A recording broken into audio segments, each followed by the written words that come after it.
What's going on, everybody? Welcome to a special broadcast here on the No Ceilings YouTube channel. This will also be going up on the podcast feed. So if you're watching live and you have to leave, don't be afraid to go back and listen on the podcast. If you're watching live, though, you will see that it's not just my ugly mug all by myself. I have some of my No Ceilings companions here with me. You can see Rich down below, and it looks like he's in a completely different room. Like, Rich, can you reach across just so that the people know that you're here with me? That's Rich's hand right there. That's Rich's hand. He's here with me, but we're figuring out all the technological stuff behind the scenes. So Rich is actually here with me. Jam, you will not see his hand on my camera because he is in a different location. But but he is on site in Portsmouth as well. He is actually staying in a very popular residential area for the Portsmouth Invitational Tournament. I'll leave it at that. But I have my fellas here with me, and this is their first day here, so I'll bring them on. Jam, you first, man. First off, thanks for being on the show. Thanks for being here with me. What's it been like for you so far being in Portsmouth?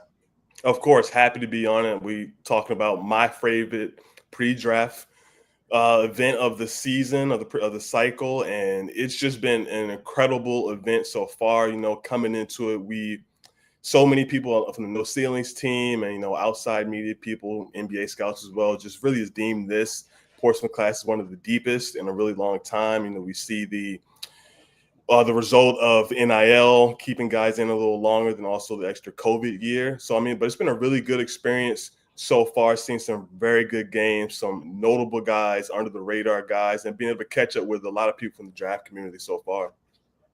Yeah, that's incredible. And it's been fun just to kind of get to interact with you in person. We've talked a lot, obviously, on the sides, but it's always fun when you can kind of actually give someone a handshake and a hug and, interact with them. So that's been awesome. Rich, how about you, brother? I know that you got in a little bit later than Jam did, but what's your interaction been like with Portsmouth so far? Yeah, this is my third one. First one is a Virginian, I guess, to be able to make the drive down. So that's been nice.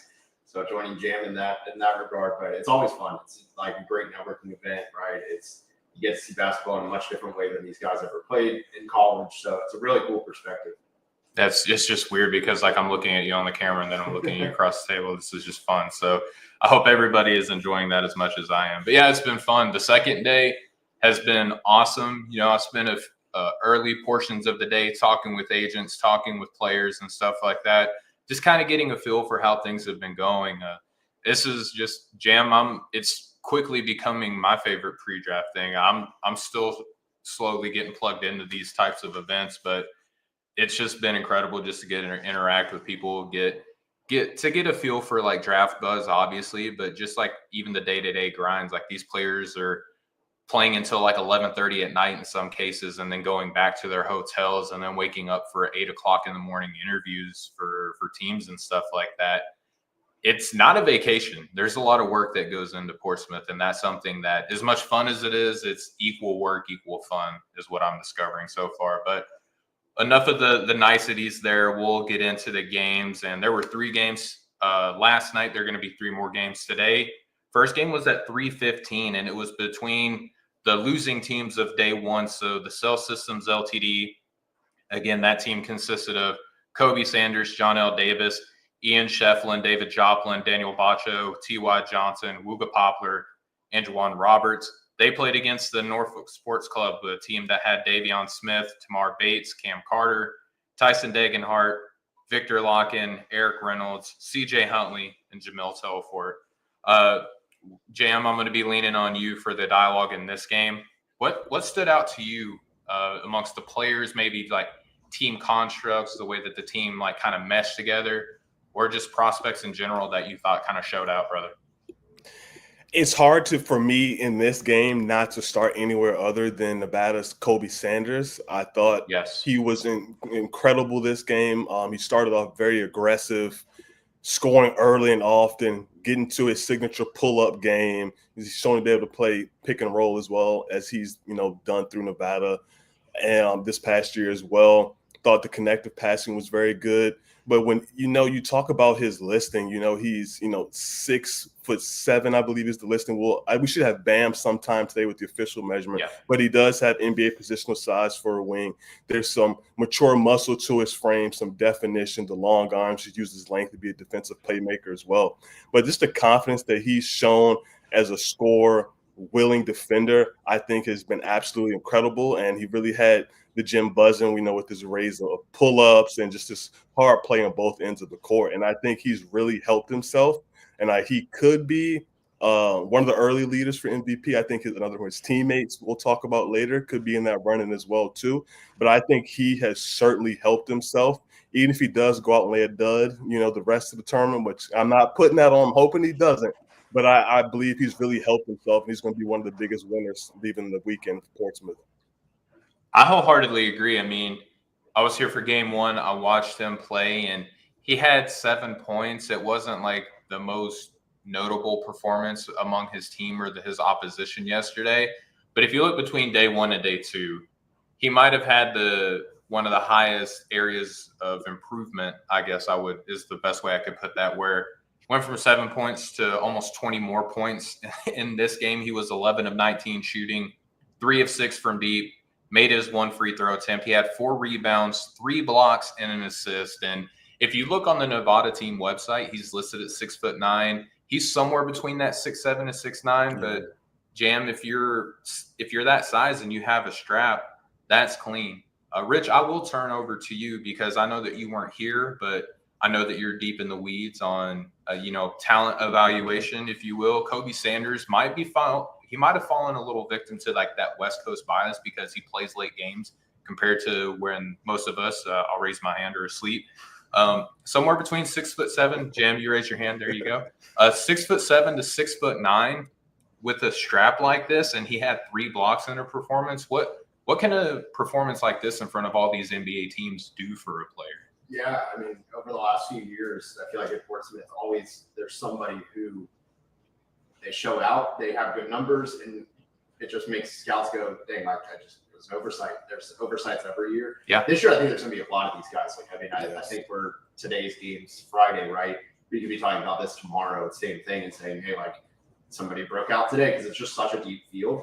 But I think he's somebody that absolutely, at this point, like you said, he's on track to be, one of the top risers just from that game alone. Mm-hmm. And the stats back it up. Like, it isn't really outrageous to say, could do this again, and he will do this again. It's not a one-off. And if that is the case, like, he's looking at a path to get drafted, I think, especially as the field just keeps getting a lot of guys taken by NIL. Yeah, exactly. I think that's a fantastic point.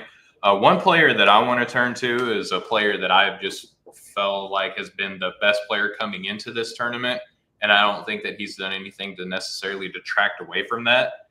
It was Kobe Sanders' opposition. Let's talk about Victor Locken, the big man out of Clemson. He finished this game with 15 points on 7 of 12 shooting, made 1 of 2 3-pointers, had 12 rebounds, 5 assists, 2 steals, and a block.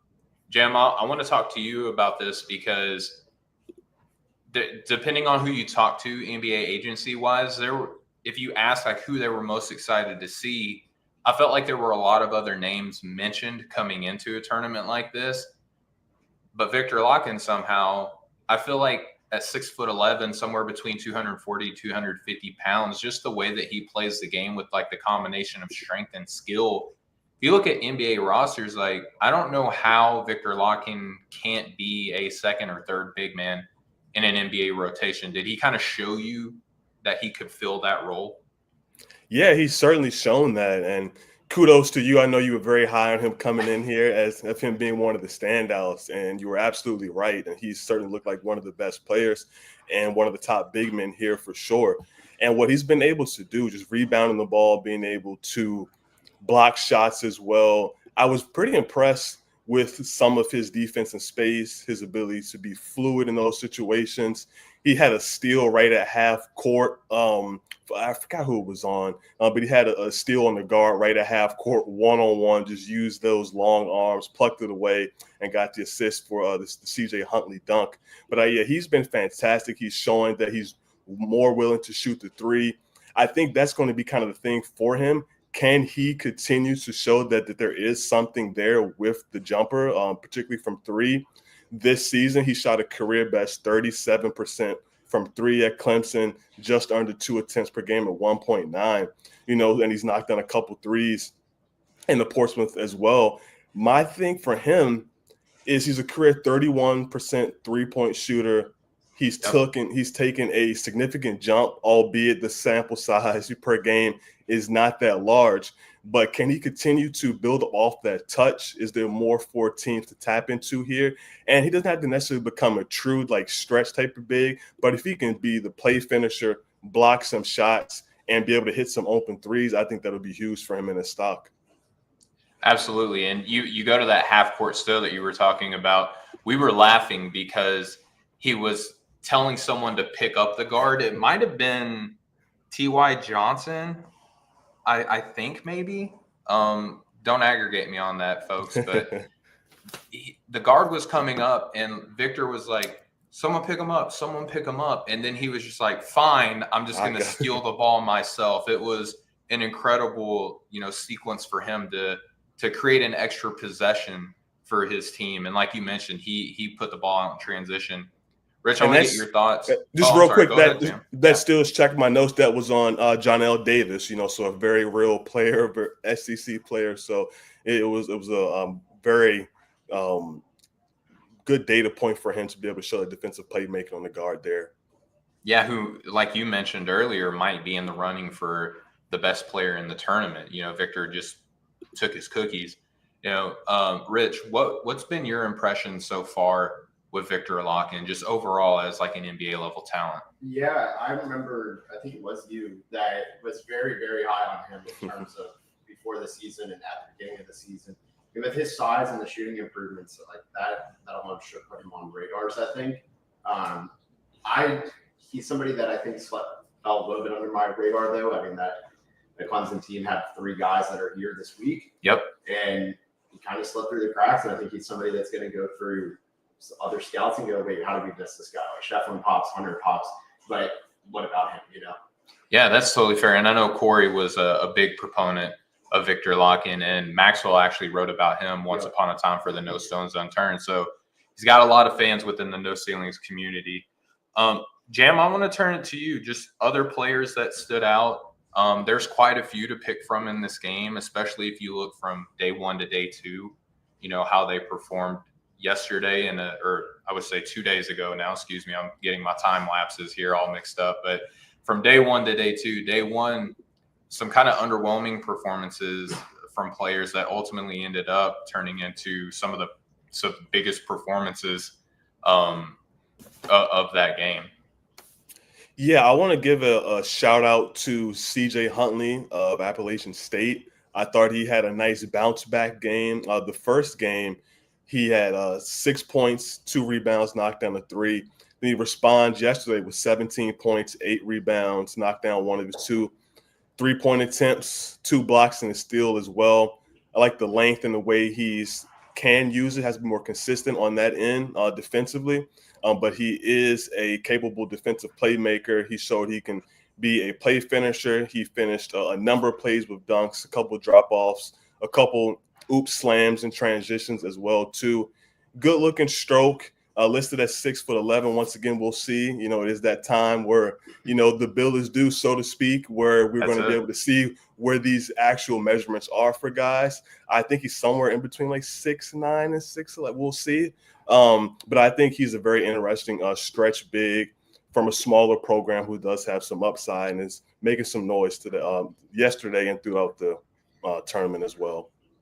Yeah, and I think one of the biggest things watching him in person was his second jump is probably among the most elite within this entire group.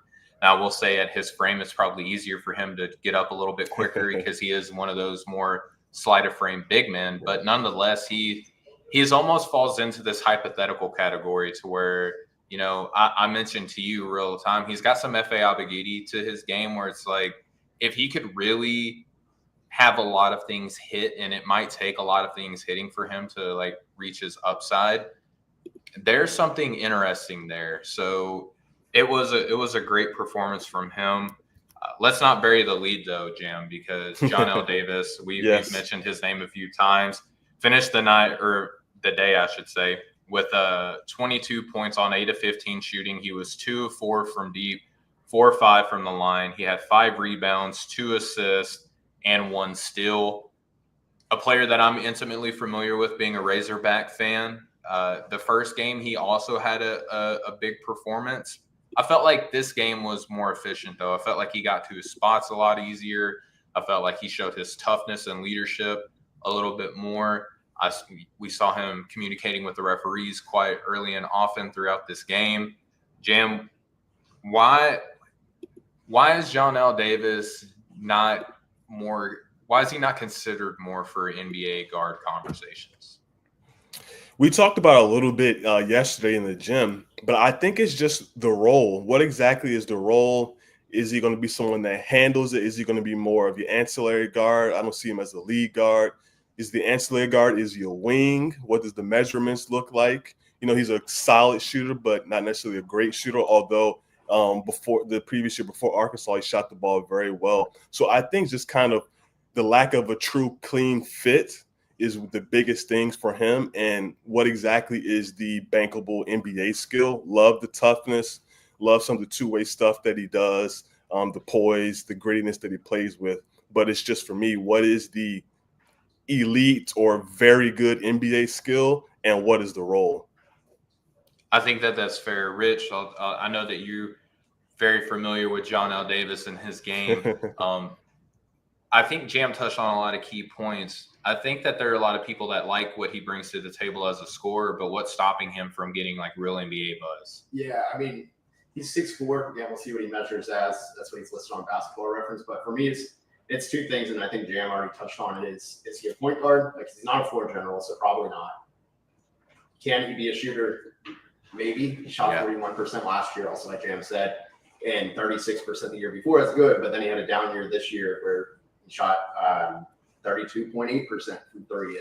And part of it is that Arkansas team is just not fit for – I mean, this is the problem, I think, of just the current landscape. It's not all about fit anymore. Yeah. So you have Boogie Flan for half the year, DJ Wagner, and John L. Davis, and how are you supposed to make that work cleanly, right? So it's not a great spot for him. So if he does shine here, it may look like, okay, hey, we got a real roster that can actually complement you in the most minor ways, and it's already an improvement.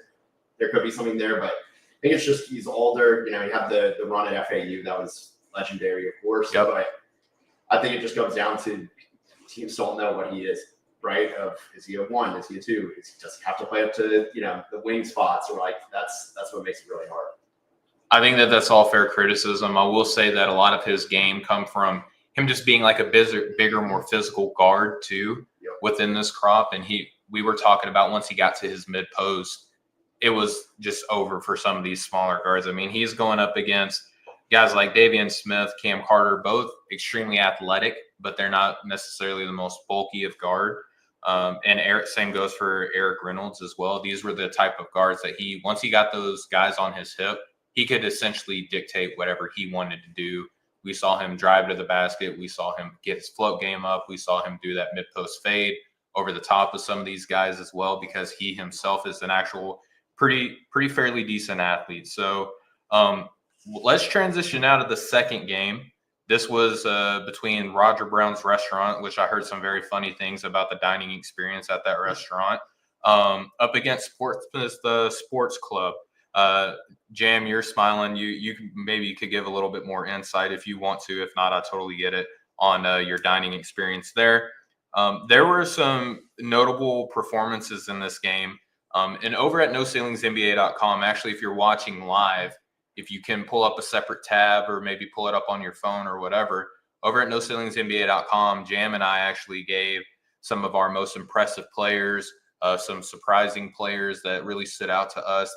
It's going to serve as a great companion piece for the podcast or the podcast or the YouTube stream that you're watching now to kind of go along with that. But Jam, a few players here. Actually, Rich, I'm sorry, Jam. Rich, I want to turn it over to you. You showed up in this game. You made your appearance. I believe the crowd was cheering once they saw you coming in. It was a beautiful reception for the arrival of Rich. Standing ovation. standing O. You know, it was there were some dunks that didn't get as much of a reaction as Rich showing up in this game. Rich, what stood out to you, man? Because I feel like if you look at the box score, you can point to, man, I remember a few key plays from this guy. This guy really stood out. Like, who was the guy that kind of stole the show for you?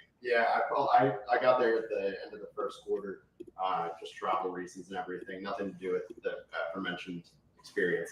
But for me, there were two guys that I remember, actually three that I thought really stood out. Okay.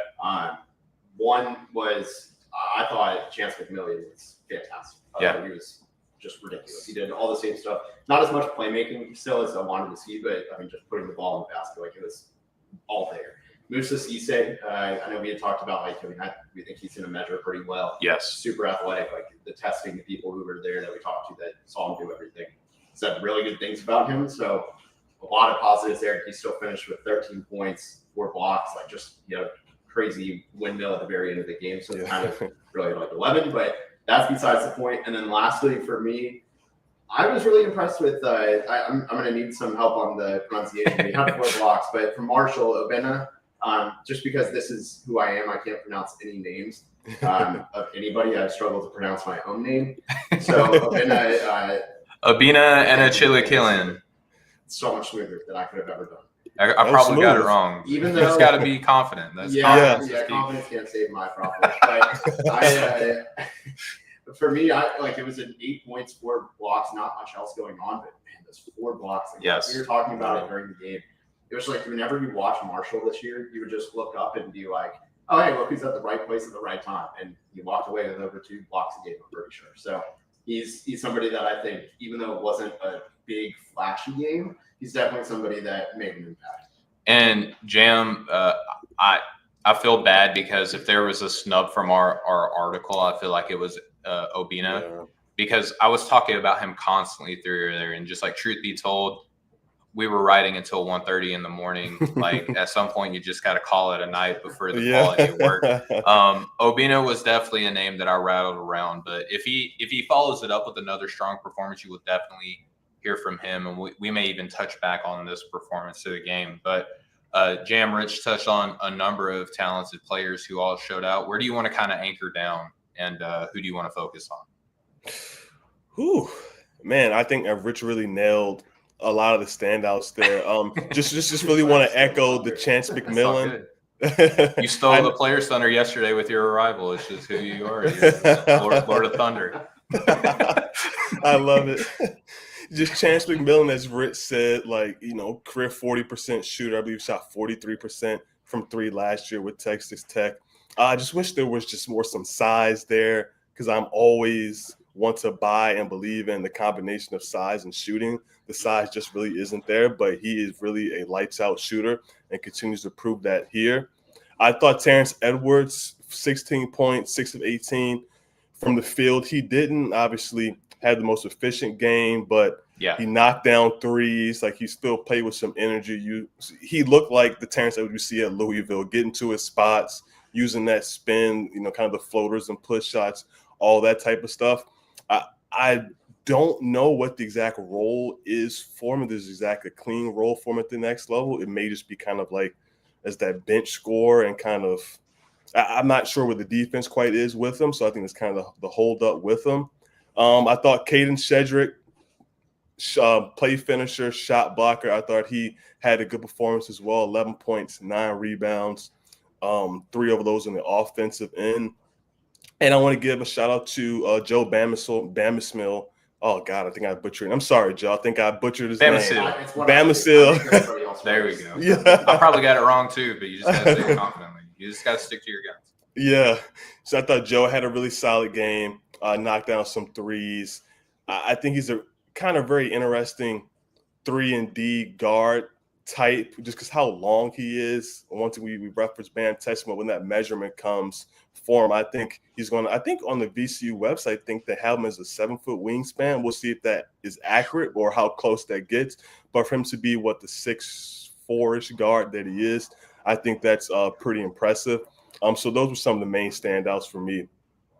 Yeah, I agree with a lot of the names. I want to say that Chance McMillan was a guy who I spoke to his agent a little bit before the game. He was kind of asking what I was thinking so far. He's like, my guy Chance McMillan's the truth. And y'all know, like, agents are going to say that type of stuff all the time. But he looked like a genius because Chance was 7 of 11 from the floor, 4 of 7 from deep, made all 4 of his free throws.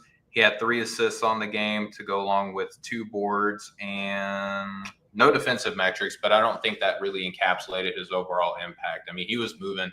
He was giving great energy.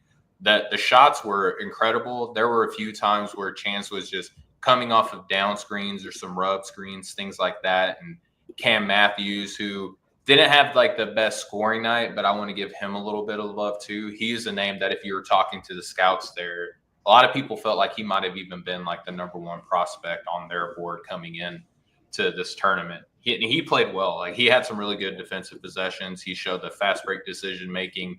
He also made a 3 during the game as well, so that was fun. But back to Chance, he came off some really dynamic screen actions in a tournament where you don't see a lot of organization. I felt like he was like a constant player that his team could turn to and really just made simple passes look extraordinary just by finishing them on the, like, with the dynamic ability that he had on the shot. So he stood out to me. I want to anchor down. You mentioned him a little bit, Rich. Mo Cisse playing for Memphis. Some of the people that we were talking to, as you mentioned, said that he measured incredibly well athletically. That showed out tremendously through the game. I'm sure y'all remember, but the play that really stood out to me was there was a block where I forget who it was driving on the right side of the wing, going to the basket, thought they had a clean look. Then front, like RKO, like for any of you wrestling fans, out of nowhere, Mo Cisse comes in with this RKO on the shot and just completely erases it. It was phenomenal. It wasn't like a standing straight up block. He almost got horizontal trying to block the shot. That's how much effort he gave on this rejection. He got a couple offensive rebounds, had one emphatic dunk. I want to believe that there is an NBA role for him, Rich, but some of those like thread the needle looks that he was trying to get from like a Cam Matthews, like drive and kick, like feed these tough passes, his hands just kind of betrayed him on those types of looks. Is that something that you saw as well? Yeah, he's got the physical tools of like run, jump, and everything like that, and like impact plays on the defensive end, but it's just the how-to and the consistency. I think that's where it just really comes down to for him. For sure. Jam, what did you think about Mo Cisse? Maybe just overall as a prospect, did he do anything to kind of maybe make you rethink your entire draft philosophy with how he performed in a setting like this?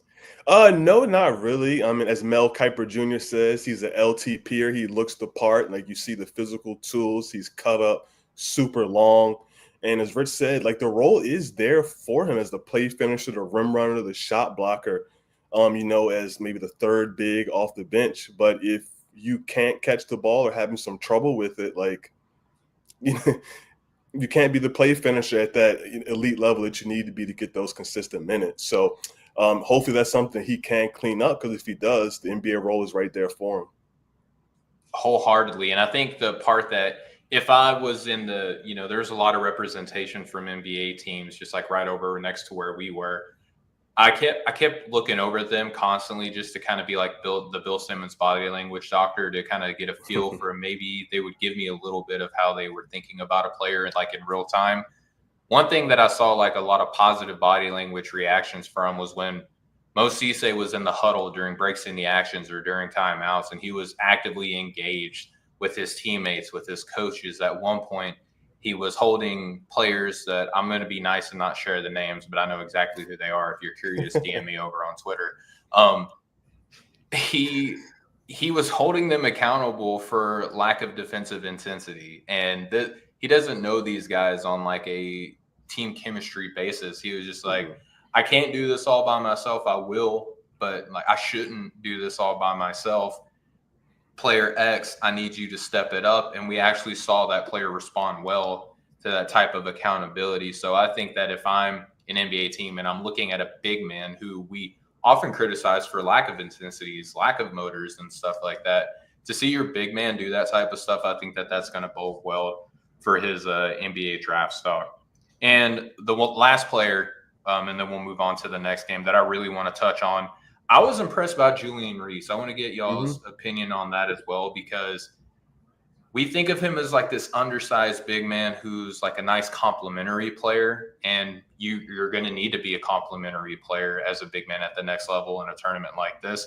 But I thought that he really showed a lot of value. You know, when he was getting the ball in the mid post, he showed like toughness, some physicality. He also had a nice level of skill. He moved the ball. I was impressed with his defensive effort. Rich, what did you think about Julian Reese's performance in that game? Yeah, I know Jam and I both being local to DC and everything, and being close to the University of Maryland. I'm sure Jeremy saw him as well this year, but I'll let him elaborate as well. But some of the stuff that I saw at the games in Maryland, I was like, are we sure this isn't a role? I mean, he's gotten a lot better out of like short roll passing. The defensive playmaking's been really impressive. The finishing, the athleticism, and like you kind of have to address the elephant in the room. His sister is Angel Reese. There's always going to be an opportunity. Like that stuff does end up mattering to get your foot in the door. And for him, I think he's going to have an extended leash with that. And there's actually a lot of game to back him up. Now, some stuff like the jump shot, it's gotten better, but is it good? And is it sustainable? Unclear. I mean, no. But I think he can still do so many other things that around 6'9", I think is what he's listed as, where he can do so many things as an energy big that just makes winning plays. I'm interested to see what happens with him, but Jam, would love to also hear what you think, also being local to the area. Yeah, I'm not going to dissent really too much. I think you hit it right there, on the head with that. Like, there is a role for him as an energy big. He has a nice stout frame, good length. He competes, play finisher. And the stuff that you brought up, Richard, about him improving as a passer, being able to play out of the short roll, that's key. That's something he's really has developed and has really worked at. And I think if you work that short roll, be able to make decisions like he's doing, but then add that short roll jumper. He has the touch, the form looks good. He may not ever be a reliable three-point shooter, but I do think there is some mid-range game that could be tapped into there with the touch that he's shown. And then also, I know a lot of guys, prospects are doing this, but just from what I've seen, credit to Julian Reese for taking so many pictures, signing so many autographs. I've seen him take pictures of so many kids and doing that without any issues. All iced up and everything, and with a smile on his face. So credit for him to doing that. That type of stuff matters as well. Yeah, he definitely passed the personality test. I was jealous of the kids. I thought about going up and getting my shirt signed by Julian as well. I mean, for those who follow the Draft Sicko show, when Maxwell and I did the Sicko Bowl, I took him as my big man, and I felt like his defensive versatility was because Maxwell took Victor Locken, and we all saw that there's a step down. Like, he's pretty much in a tier of his own as a big man. I took Julian Reese because I valued the defensive versatility. I thought that he showed some of that kind of like show and recover, that transitioning from help to all of a sudden I'm contesting and challenging shots. I thought that he did that seamlessly. So we'll move on from that game to the rock fight of the night between Janai King and Mike Dunman Inc., these two teams. Now, this was not a who's of NBA draft prospects between the makeup of these teams. Some of these names you'll know. So on Janai King, I'm probably butchering that. It's okay. It's the name of the team. It's not the name of any of the players. Bez and Bang, Igor Milicic Jr., St. Thomas, Chris Youngblood, Nelly Jr. Joseph, Stephen Ashworth, Curtis Jones, and Gabe Madsen. They won 111-79 to a team that consisted of Wade Taylor, Patrick McCaffrey, John Polikitis, Samson Johnson, Jamin Brakefield, Darius Johnson, Jemai Neal, and the polarizing Cesare Edwards. Rich, I want to turn this over to you. There was a lot of opportunity here for players to stand out. A lot of names that I feel like people were probably the most unfamiliar with within this group. Who kind of ran away with the performance of the night, if you will? Yeah, I mean, you could pick just about anybody, I feel like, from the Janai King. Everybody did really well on that team for the most part. I'll probably say, for me, I have somebody on that team that I've just been a huge fan of for the last few years, and this is the exact entire type of environment you would shine in. That's Nelly Joseph Jr. from New Mexico. He had 20 points, 7 rebounds, 3 blocks, 1 assist, 3 turnovers, but also 3 steals. That was all in 23 minutes. Went 4 or 5 from the line, but it was just all the energy kind of big stuff he does. He's another thing. He's another guy where it's like he's not 6'10". He's definitely under 6'10". He can be listed at 6'9". So I always subtract an inch. Might be a 6'8" big. That's tough. But the BAM guys, whenever you talk to him and they're like, I don't believe that this guy is listed at this height. We did this with a lot of guys. There was a unanimous decision that Nelly Jr. Joseph was not his listed 6'10" height. Yeah, no doubt. And for him, though, it just felt like everything came so easy. It was an easy role, and the guys who make the easy roles look the easiest. Those are the ones who I think get a lot of opportunity. I think he's at the very bare minimum a G League guy that could get a call up rather easily in his first 2 years. That was, for me, that was my big standout. Okay, I'm not going to push back on that too much. I'm going to give you some room here. Do you concur with the Nelly selection for that team, or who really stood out to you? Yeah, certainly, definitely Nelly. So really efficient, the 20 points, 7 rebounds, 8-9 from the field, the play finishing, all the wonderful stuff that Rich talked about. I think it just comes down to what the measurements look like, especially when he's not the most vertically explosive type of athlete. And if you are that at 6'8", we'll see what the length looks like. So hopefully maybe that's a good compensator for him.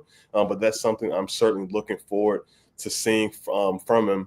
And also, going to another big, Cesare Edwards. Like, I thought he had a really, really solid showing. 14 points, 5 rebounds, 7 of 14 from the field. I thought he did a good job as a play finisher. He had a couple of nice moments face-up jumper, then hit a nice quick move out of the face-up for a score as well. He is someone I know that coming from Georgia State, he does have a pedigree of being, in the Power 4 at Xavier, and he's a former top 100 recruit as well. He's a 4-star recruit. So there is a pedigree and a resume for him to work with on top of his production and the kind of shooting upside that he does have. He's listed at 6'10". We'll see how that goes. But I do think there is some upside with him, and he is an intriguing guy. And then just another quick one is Bez Mbang. I thought that he had a really, really solid game. Someone I was very interested in coming to seeing, his reputation on the defensive end, led the Ivy League in steals at 1.8 steals per game and also assists as well. I thought he did a good job defending, showing that length, that quickness, also shooting the ball as well. So I think he's really helped himself as well. No doubt. So actually the name of the person in the chat's name is Y. So St. Thomas had 7 assists, 0 turnovers. Pretty good. Why? How about this? On top of that, he was perfect from the field. 4-4 shooting, 1 of 1 from deep, 3 of 3 from the free throw line. Had 1 steal on the game and crashed the glass a little bit too. The composition of this Johnny King team lent it to Saint. Actually, I believe got minutes at least momentarily at the 5. Played a lot of 4 on this team. He did show a lot of positive things, but it didn't feel like he was a focal point on that team. And again, this could be completely chemistry based, probably was, but he was a more quiet outpour of production on this team. He was one of those names to me. I don't know how y'all felt, but when I looked at the box score and I saw his production, I was like, he really did all of this? Rich, how did you feel about the St. Thomas performance? Yeah, he was making good passes. I don't think he was ever picking rolls, getting all the traditional plays you run offense through, but he just made the right play whenever the ball was in his hands. Like, it was very simple. And I was pretty impressed. 4 of 4 was low usage, exactly what you would want for somebody who just needed to shine whatever opportunity he got. For sure. The other 2 names that I want to touch on that were on this exact same team. Again, this Mike Duman team, I think had some flashes, but there was really no one else. There was really no one on this team outside of Cesare that I felt like had a consistent outpour of production. Some fine names on that list, but the other 2 names that I want to discuss with you guys, the duo of Stephen Ashworth and Gabe Madsen, it felt like it felt like they were teammates coming into this game. They played off each other so well. Stephen Ashworth had 12 points on 4 of 8 shooting, 4 of 6 from deep, had 6 assists, 3 steals, 4 boards. Gabe Madsen, a player who I had very low expectations coming into this game. If I'm being completely honest, I knew his reputation as a shooter. I didn't know how that was going to play out with the lack of chemistry on this team. He had 16 points, 6 of 12 shooting from the floor, 4 of 10 from deep, 6 rebounds, which really stood out to me. And then those 3 assists. Again, him and Stephen Ashworth playing this kind of guard two-man tandem game was fun to see. Rich, between those, with those 2 names, what were your expectations for those guys coming in, and how did they measure up to those expectations? I love Gabe Madsen. I think he's such a fun. I remember the first game I saw at Utah this year, where I was like, "Yo, what?" I hit that like 4 times in the game, and every one of them was crazier. And I'm pretty sure he went 3 or 4 on all of those. Like, and maybe in the 3rd or 4th where he missed. And at that point, I was like, "Whatever." I saw 3 other makes. It is ridiculous. He is one of the most fun players. It's hard to judge some of these numbers. Like, he went 6 of 12, right? But like, I saw him put up in the final 2 minutes when him and Ashworth were just going at it, just hitting pull-up jumpers, seeing who could hit a crazier shot. But I think he's somebody who absolutely is going to find a way. Like, if you think about the G League shooter, just like completely disregard size, he is somebody that fits that mold of he's going to be like, he's just fun, man. He's fun to play at pace. So I like him a lot. Okay, yeah. Well, if you liked him coming in, you loved him coming out. Jam, what about you? What were your feelings on there? Just with both of them, to do what they do best, show off that elite NBA skill, their bankable NBA skill, shoot the ball, shoot it well, and shoot it often. And I think that's what both of them are really doing. And then I love just the energy that Ashworth plays with. He's high-fiving teammates. He's on the floor. He's fist bumping, like he's really locked in and engaged, throughout the tournament of PIT. And, Gabe Madsen, like, I feel like he's going to have just like a cult following. Like, I just love the way that he shoots, he has the flow working. Like, it's just a really, really beautiful shooting stroke. I love the consistency with it. The arc that he gets, the high release, the mechanics are all beautiful. And as Rich mentioned, like, I think there's going to be a G League spot there for him if that's something he wants to do. If not, take his talents overseas. And I think both of them are helping themselves get a payday professionally, whether that's going to be in the NBA, G League, or overseas. No doubt. And to speak to that cult following on Gabe before I get to my Stephen Ashworth thing, is that the man bun kind of big it's not a headband. What is that called? It's like a head sleeve. Like, what do I call that? He's got the head sleeve going on with the man bun, the sleeve tattoos, and he's out there just hitting like these high level of difficulty 3-point shots on movement off the dribble. There's definitely something there for draft sickos out there to really kind of sink their teeth into. And then for Stephen Ashworth, like, I don't think that he did anything that anyone was particularly surprised about. I did have an interaction with him earlier on in the day that I just want to kind of put out here on a podcast form. I was leaving, talking from some agents and some other players, and I'm texting people on the way out, checking in with my family and stuff like that. And I look up from my phone and I see Stephen Ashworth just like looking at me like he's been looking for me, and smiles at me. And I'm just like, "Hey, how are you doing?" He's like, "I'm doing great. How about yourself?" I'm like, "I'm doing well. Thank you for asking." He's like, "No problem, man."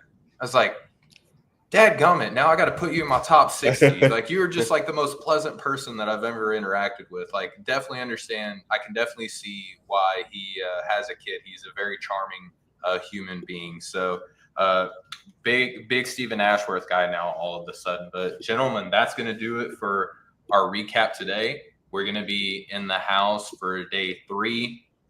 There's a few games. Again, one of them is at 3:15. If you go over to the Portsmouth social media page, it's PIT_basketball. They will show you how you can watch these games streaming live from, I believe it's Prep Spin. Someone can please feel free to back me up, but I'm like 80% sure it's Prep Spin. And then they also give you a way to follow along with the box scores as well. So PIT_basketball, go on and follow them. But before we end, Rich, just anything that you got going on, anything you want to plug, any thoughts, feelings you want to get out there? Yeah, nothing right now. The only thing is, if you I threw both of these guys, and honestly, I think our entire section threw a loop. Just some fun trivia if you want. Oh, here we go. You know, if you can name this on the spot, this guy was at Portsmouth last year. Everybody, we didn't have internet, so it's made this. I'm dead serious. We got transported back to 1992. Like, we had nothing. There was no way to look this up unless you snuck out to the bathroom. And I asked, I was like, man, I can't remember his name. I liked him. He was teammates with Wade Taylor at A&M last year. He was at Portsmouth last year. What was his name? If you can just get that off the spot without even having to think about it, you are a ball knower. So I just wanted to shout you out, the audience, if you know that right off the bat. Like, all of us were stumped. We were like, we all know who it is, but we just could not remember his name. We know who it is now, but we're not going to drop the name because we don't want to. Everybody was like, wait, I know this answer. Like, Yeah. I couldn't figure it out either. So that's ball knower status if you get that. That was such a fun question. Just like the facial paralysis that everybody underwent when you asked them that question. Like, some of the smartest people that we know were there. You're like, what was the name of this teammate who was here last year? Everyone kind of got hit with the like face on the look on their face. So that was fun. Thank you for dropping that. I'm interested. Anybody who knows who that is without looking, please feel free to hit us up on any of our socials. We may have an opening for you. We may have an opening for you as the No Ceilings historian. All right, Jam, how about yourself, man? Anything that you got going on in the works? Anything that you kind of want to put out before we call it a day? Still in the brainstorming process with a lot of stuff that I want to do, so I don't want to put anything out right now in case I reverse. We will hold you accountable on it. I know, right? Feet to the fire. But yeah, I'm thinking about writing about a big man that's not here. I'll say it that. So that's, I think, my next piece is going to be. But yeah, if you have not been to the PIT, please find a way to make your way here. I think all ball lovers and draft sickos, it's a great time to be able to come here. If you take family or whatever situation is, pretty cheap tickets, see some really good college players as well. Just a really good environment, the collection of decision makers from the NBA, overseas, agents, the draft community. It's very similar to Summer League, obviously, but I feel like this is just a little bit more accessible for everyone. So I would highly recommend making the way down to Portsmouth at some point. That's a great way to put that too. And not only are all the people that Jam just mentioned are there, but there are also like former NBA players. I saw Jameer Nelson signing a jersey or a shirt from some kid and just dapped him up. And just it's very cool because not only are these level of people there, but everyone is treating each other just like people. There's not like people bothering someone in a chow line for an autograph or anything like that. It's just a very cool experience. My first year here, I'm obviously head over heels with the way that this has gone. But as I mentioned earlier, for those who want to follow along and do our written work, there's some more notes that we didn't just disclose here for time purposes over at NoCeilingsNBA.com. Day 2 of the Pit Diaries are there. Jam and I threw down on that last night, or this morning, I should say, and that is live over at NoCeilingsNBA.com. We will this weekend be hosting a big mock draft for the No Ceiling fans that will come out next week. So that's coming up. And there's just the regular churn of articles too. Nick just put out his Editor's Notes Volume 3, which featured a lot of really interesting, sort of polarizing, bigger names within the draft community. That just came out as well. So just continue to follow along on all of our socials, No Ceilings NBA, NoCeilingsNBA.com. While I got you here, if you're listening, please hit us with a subscribe and a like on the YouTube. If you're listening on your favorite podcast player, do the same thing. That really helps us out. We're over 14,000 people following us on YouTube. That is just fantastic. So thank you all so much for your support. We will be reporting again tomorrow for our findings of day 3. So stay tuned and we'll catch up with y'all next time. Much love, y'all.